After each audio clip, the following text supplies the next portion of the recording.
khatib menguraikan dan memberi judul khutbah, izinkanlah khatib terlebih dahulu berwasiat. Marilah kita bertakwa kepada Allah dalam artian sebenar-benar takwa kepadanya, menjalankan perintahnya dan menjauhi segala larangannya.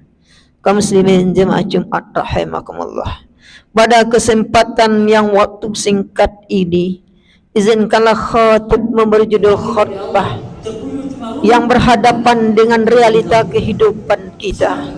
Manusia ada yang menghadapi kehidupan ini dengan jujur dan ada dengan kebohongan.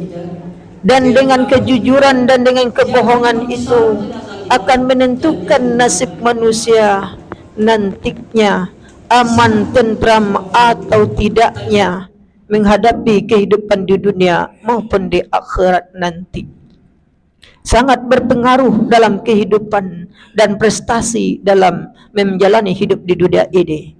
Oleh karena itu, izinkanlah khatib mengingatkan kita, termasuk diri khatib, dengan judul khutbah yang akan dikemukakan hari ini, yaitu manfaat atau keutamaan kejujuran dan kemudaratan dari kebohongan dalam kehidupan. Allah berfirman dalam surat At-Taubah ayat 68. Bismillahirrahmanirrahim. Wa'adallahu al-munafiqin wal munafiqat wal kuffar nar jahannam khalidina fiha hiya hasbuhum wa la'anahumullah wa lahum 'adzabun muqim. Sadaqallahul azim. Dan ancaman Allah bagi orang-orang munafik laki-laki dan munafik perempuan, wal kuffar, dan orang-orang yang kafir yang ingkar kepada Allah, nar jahannam, bagi mereka neraka jahanam, khalidina fiha, kekal di dalamnya. Hiya hasbuhum, yang mereka diletakkan, dijaga oleh Allah di dalam neraka tersebut. Walanahumullah, dan mereka dikutuk oleh Allah. Walahum azabun mukim, dan bagi mereka azab yang kekal. Maha benar Allah dengan segala firman-Nya. Kaum muslimin jemaah Jumat rahimakumullah, ini adalah gambaran Allah. Allah mengingatkan dalam kehidupan kita bahwa bagi orang-orang yang munafik, orang-orang yang ingkar janji Allah, Allah kutuk. Tempatnya di neraka jahanam, kekal di dalamnya. Bukan hanya itu yang sebenarnya, kenyamanan dalam menghadapi kehidupan baik dalam diri dan keluarga. Tidak ada keberkahan dan kenyamanan. Nah, dan kejujuran adalah merupakan sifat juga bagi manusia. Sifat menghadapi kehidupan, istiqomah menghadapi kehidupan, teguh pendirian, sabar menghadapi cobaan. Jarang manusia yang namanya sekarang yang jujur. Karena kata Imam Al-Mustafa Al-Manquluti dalam kitab An-Nazarat mengatakan bahwa kejujuran itu al-jannatu habbatin bil makar. Kejujuran itu bagaikan surga dipagari kawat berduri. Kenapa? Kadang-kadang dari resiko jujur itu, manusia merasa persaingan sangat mudah dikalahkan. Contohnya dalam berpolitik, contohnya dalam untuk meraih prestasi. Mereka menjual kejujuran bermacam uang. Padahal kejujuran yang hakikatnya adalah memberi kenyamanan dalam kehidupan.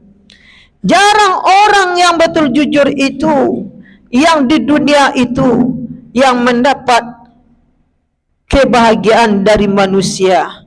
Namun pada hakikatnya kebahagiaan dari resiko kejujuran itu, manusia nyaman hatinya. Namun kejujuran itu kadang-kadang diuji dengan Allah, dengan riwayat hadis Abu Hurairah, ad-dunya sididul mu'min, al-jannatul kafir. Dunia itu penjara bagi orang yang beriman, surga bagi orang kafir. Orang kafir, orang yang ingkar kepada Allah, Allah berikan segalanya. Allah berikan harta, tahta, wanita dan martabat yang tinggi. Namun kadang-kadang manusia yang beriman, banyak yang lulu imannya. Kenapa si anu, si pulang, dia kaya dengan menghalalkan perkara yang haram, mengharamkan perkara yang halal. Mereka kaya, udah ditiru juga. Keistiqomahan itu berangkat. Kalau kita menjadi hamba yang jujur dan bersyukur kepada Allah, unzuru man huwa asfala minkum wala tanzuru ila man huwa fawqakum. Perhatikan orang yang lebih melarat dirinya kepada kamu, dan jangan kamu perhatikan orang yang kaya daripada kamu. Kamu akan bersyukur. Lihatlah saudara kita yang tidur di bawah kolong jembatan, yang tidak makan. Lihatlah mereka itu yang sulit memenuhi kehidupannya. Maka kamu yang lebih bisa diberikan rezeki oleh Allah Subhanahu wa taala, bisa menyekolahkan anakmu, pendidikan anakmu, kamu akan bersyukur kepada Allah kalau kamu melihat orang yang lebih susah. Tapi kalau kamu bernafsu untuk mencari duniawi, dapat uang berlipat, rumah bertingkat, mobil mengkilat, maka begitu dan begitu selanjutnya kamu perturutkan ibarat meminum air lautan. Air lautan takkan bisa kamu minum, kamu malah bertambah haus. Tetapi kalau kamu batasi dengan iman, dengan agama, menjadikan hidup lebih terarah, bekali dengan iman, dengan ilmu menjadikan hidup lebih mudah, dengan seni hidup terasa indah. Ada pondasi yang seperti itu, kamu takkan kehausan terus, dan takkan kelaparan terus, dan tidak akan mengharamkan perkara halal, dan tidak menghalalkan perkara yang haram. Kaum muslimin jemaah Jumat rahimakumullah. Nah, untuk sekarang, karena rusaknya generasi sekarang, alias hancur generasi yang akan datang. Nah, jujur generasi sekarang, akan hancur generasi yang akan datang. Maka siapakah yang disindir dalam surat At-Taubah ayat 68 itu? Ayatu munafiku salasu, kata Rasul. Tanda orang munafik itu ada 3. Wa iza haddatha kadzdzaba. Yang pertama, apabila dia berkata dusta. Yang kedua, wa iza tumanna khanda. Apabila dia dipercaya, dia khianat. Yang ketiga, wa iza wa'ada akhlafa. Apabila dia berjanji, dia mungkir. Orang yang 3 ini, dia digambarkan oleh hadis riwayat Al-Bukhari, nantinya dia akan di dalam liang kubur akan mengkoyak-koyak mulutnya. Setelah dikoyak mulutnya sampai robek-robek, kemudian baik lagi sampai merontah kesakitan, mengkoyak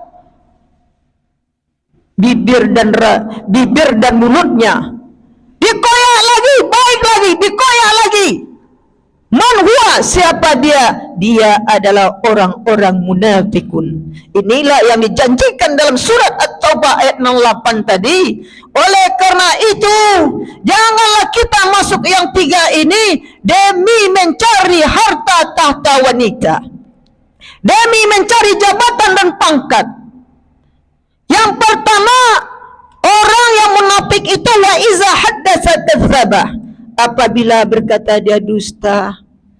Kalau kita bekerja, diberikan kepercayaan, jangan sekali-kali kita berdusta. Karena suatu saat kalau kita tahu bahwa kita berdusta, dari tinggi setinggi-tingginya pangkat kita akan jatuh sejatuh-jatuhnya.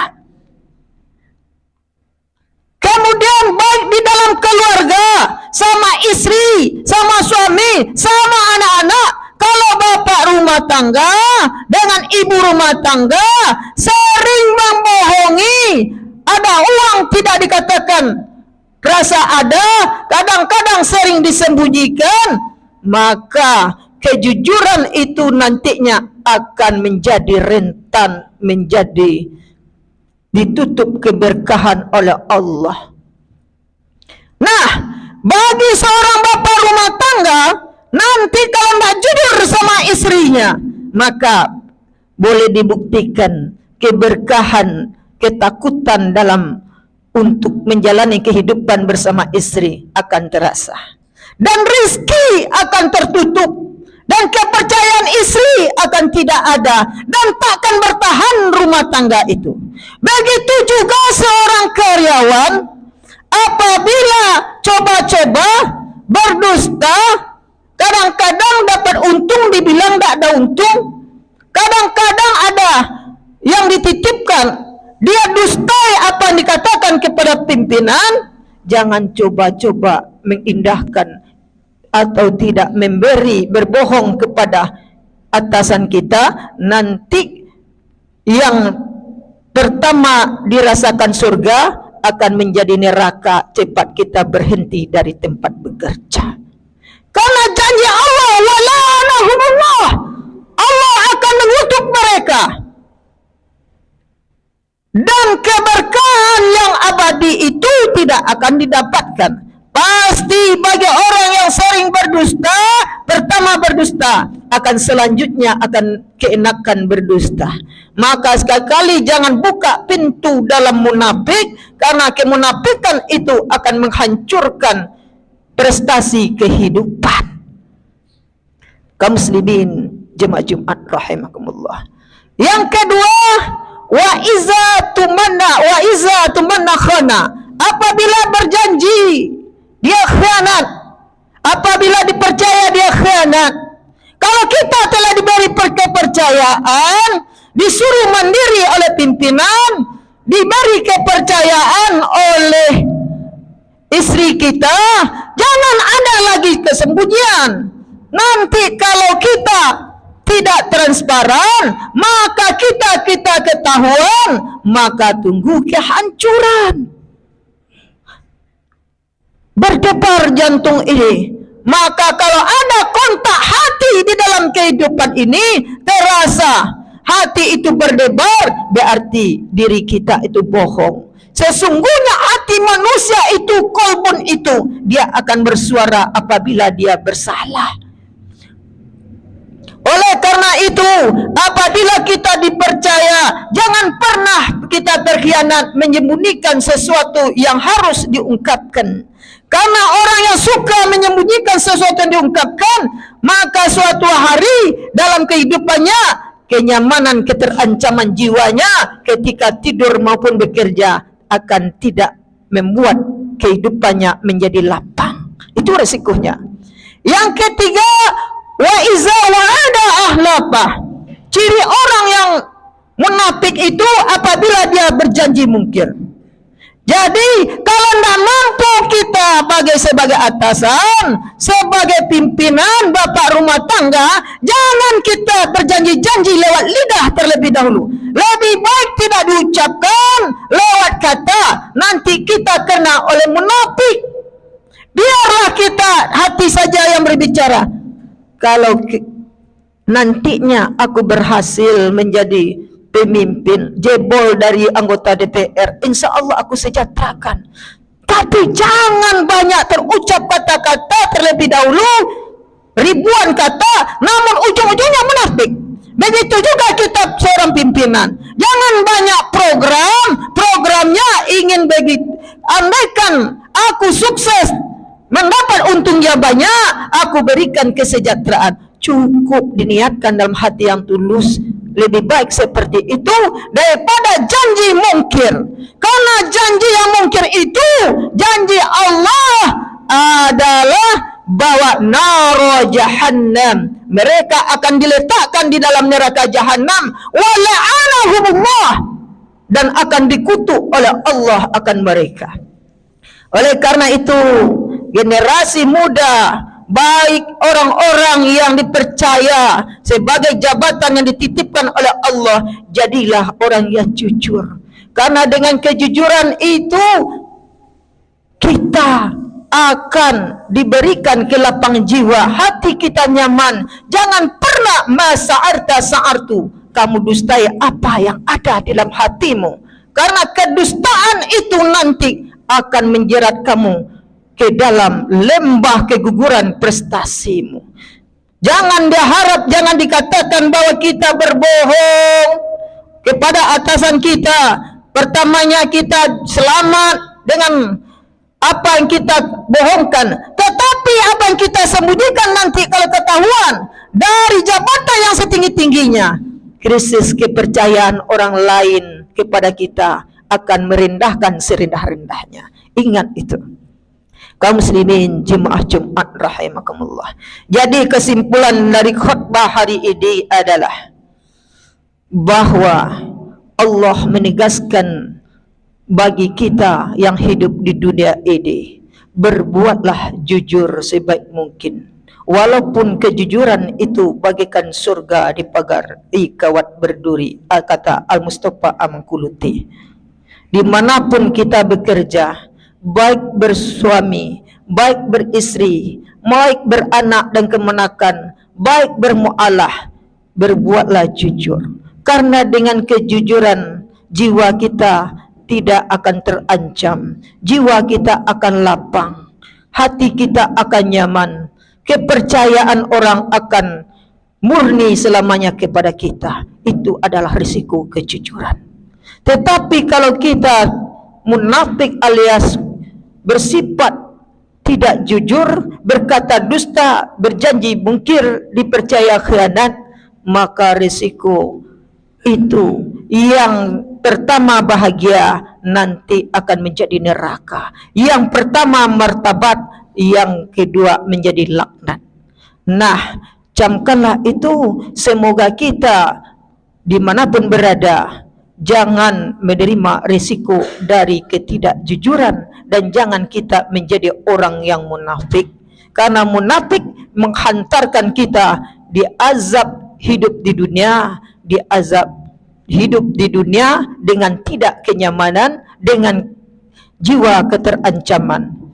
Tetapi dengan kejujuran, dimanapun apapun yang kita lakukan, kita akan menjadi percaya diri dan tidak akan merasa takut, dan Allah akan meridhoi keberkahan kita. Apa yang kita makan, apa yang kita kerjakan, Allah ridhoi, dan hidup kita akan menjadi nyaman dan sejahtera.